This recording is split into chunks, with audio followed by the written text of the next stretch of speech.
Hello दोस्तों, मैं Ruby Mishra और आज आपके सामने लेकर आई हूँ कुछ और लीगल वर्ड्स और उनके मतलब अर्थ अंतर सारा कुछ बताऊंगी।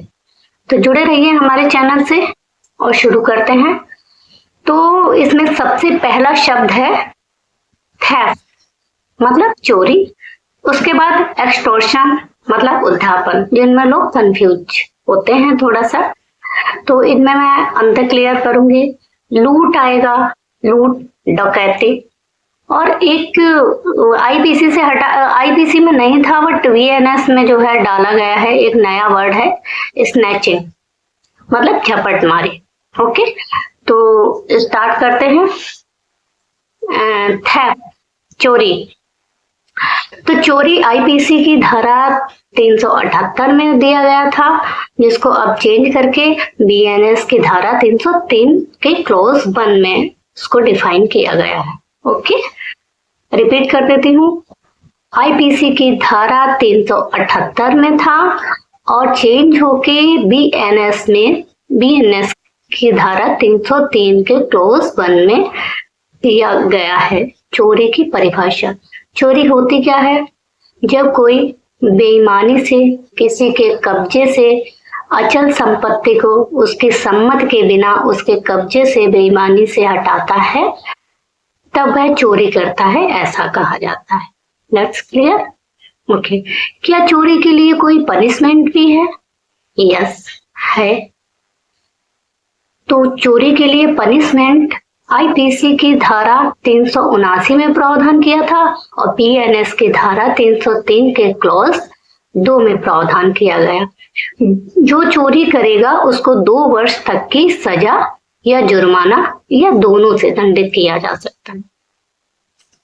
That's clear. अब आता है एक्सटॉर्शन, मतलब उद्धापन। तो एक्सटॉर्शन क्या होता है?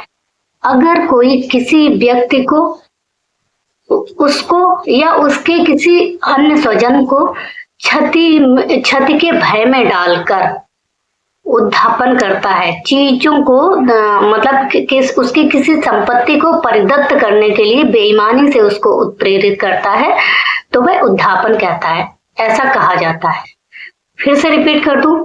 यदि कोई व्यक्ति किसी दूसरे व्यक्ति को किसी क्षति के भय में डालकर या उसके किसी अपने के लिए क्षति के भय में डालकर संपत्ति परिदत्त करने के लिए उत्प्रेरित करता है, मतलब संपत्ति देने के लिए उत्प्रेरित करता है, तो वह उद्धापन करता है या एक्सटॉर्शन करता है, ऐसा कहा जाता है। ओके, उद्धापन की परिभाषा पहले 383 आईपीसी में थी, अब बीएनएस के सेक्शन 308 के क्लॉज 1 में दी गई है। ठीक है। दंड पहले आईपीसी की धारा 384 में इसके पनिशमेंट की व्यवस्था थी और अब वह पनिशमेंट बीएनएस की धारा 308 के क्लॉज 2 के तहत दिया जाता है। ओके, तो दंड को डिफाइन किया गया है 308 बीएनएस के सेक्शन 308 के क्लॉज 2 में। ओके, तो इसमें क्या है कि किसी भी भांति का कारावास जो 10 वर्ष तक का हो सकेगा और जुर्माने से भी दंडित किया जाएगा, किसको? जो उद्धापन करता है। नेक्स्ट आता है लूट। लूट मतलब रॉबरी। रॉबरी क्या होती है? रॉबरी में या तो चोरी होगी या फिर उद्धापन होगा, एक्सटॉर्शन होगा, इन दोनों में से एक होना जरूरी है। तो जब चोरी करते समय किसी को क्षति के भय में डाल दिया, अगर मृत्यु के या अवरोध के, तो ऐसा कहा जाता है कि उसने लूट की है। या फिर उद्धापन करते समय अगर तत्काल मृत्यु के भय में डाल दिया या तत्काल हर्ट के भय में डाल दिया या ग्रेवियस हर्ट के भय में डाल दिया, तो कहा जाता है कि उसने लूट की है। और इस तरह से भय में डालकर तत्काल संपत्ति परिदत्त कर लेता है या संपत्ति को ले लेता है, तब कहा जाता है कि उसने लूट की है।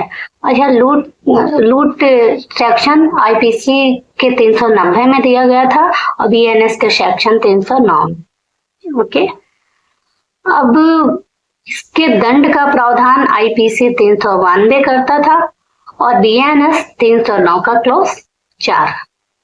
तो इसमें दंड क्या है कि कठिन कारावास से दंड होगा और 10 वर्ष तक का कारावास और जुर्माना या दोनों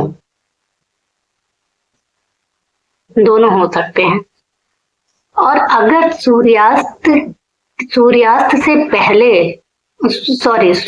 के बाद और सूर्योदय से पहले किसी ने लूट की है तो उसको 14 वर्ष तक का कारावास प्लस जुर्माना हो सकता है। That's clear. अब आते हैं डकैती। तो डकैती क्या होता है? अगर 5 या 5 से अधिक लोग मिलकर लूट करते हैं तब वह डकैती हो जाती है। 5 या 5 से अधिक लोग मिलकर लूट करते हैं तो वह डकैती होती है। इसमें डकैती को डिफाइन किया गया था आईपीसी के सेक्शन 391 में और दंड का प्रावधान 395 में था। बीएनएस के सेक्शन 310 क्लॉज 1 और 310 क्लॉज 2। ओके, तो इसमें आजीवन कारावास होता है या फिर कठिन कारावास 10 साल का होता है डकैती करने पर। अब एक बीएनएस में नया सेक्शन जुड़ा है, सेक्शन 304 झपटमारी के नाम से, जिसको इंग्लिश में स्नैचिंग कहते हैं। तो ये नया जोड़ा गया है, इसको आईपीसी में डिफाइन नहीं किया गया था, बीएनएस में आया है अभी। तो अगर ये है क्या, झपटमारी क्या है? चोरी करने के लिए कोई अचानक बलपूर्वक या शीघ्रता से किसी से चल संपत्ति अधिग्रहण करता है तो वह झपटमारी करता है, ऐसा कहा जाता है। और झपटमारी के लिए 3 वर्ष तक का जो है कारावास और जुर्माने का प्रावधान किया गया है। तो ऐसे ही वीडियोस देखने के लिए आप हमारे चैनल से जुड़े रहिए। चैनल को सब्सक्राइब कीजिए, वीडियोस को लाइक कीजिए, वीडियो कमेंट्स कीजिए, वीडियो शेयर कीजिए। Thank you.